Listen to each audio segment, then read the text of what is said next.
Hello guys, welcome to my channel AJD gamers. ഇപ്പം എൻ്റെ DL സ്കോഡായിട്ടാണ് വന്നത്. പൈസ 2673 നല്ല ഡയമണ്ട് ചെയ്യും. അപ്പം നമുക്കൊന്ന് ട്രാൻസ്ഫേഴ്സ് എടുത്ത് നോക്കാം. എംബാപ്പെ പൈസക്ക് ഗൈസ്, പിന്നെ മാർക്കിന്യോസ് ഓനാനൊക്കെ ഉണ്ട്. അപ്പം നമുക്ക് ടീമിക്ക് പോവാം.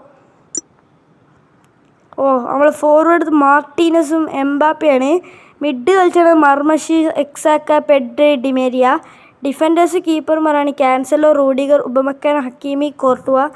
പിന്നെ സബ്ബിൽ ter Stegen, Zubimendi, Ronaldo, Palhinha, Bellingham, Gundogan, Raphinha, Jackson. പിന്നെ നമ്മൾ റിസർവ്സ് എടുത്ത് നോക്കുകയാണെങ്കിൽ അതിലുള്ളത് പെരേര, മെയ്ഗിനാൻ, സാലിബക്ക് റെഡ് കാർഡ് കിട്ടിയപ്പോൾ ഓനെ റിസർവ്സ് ഇട്ടാണ്. ഞാൻ ഇറക്കണം ഇനി. അപ്പം ഇതൊക്കെ പോവാം. ഫിസിക്സിൽ പോവുകയാണെങ്കിൽ കോച്ചസിൽ നമ്മളെ നല്ല റെയർ പ്ലെയേഴ്സൊക്കെ ആയാലും നമുക്ക് ഉണ്ടാവുള്ളൂ. നമ്മളെ അങ്ങനത്തെ പ്ലെയറൊന്നുമില്ല. അപ്പോൾ ഗായ്സ്, ഈ വീഡിയോ ഇവിടെ വെച്ച് വൈൻഡപ്പ് ചെയ്യുകയാണ്. എല്ലാവരും സബ്സ്ക്രൈബ് ചെയ്യുക, ലൈക്ക് ചെയ്യുക, ഷെയർ ചെയ്യുക, കമൻറ്റ് ചെയ്യുക. അപ്പം ബൈ.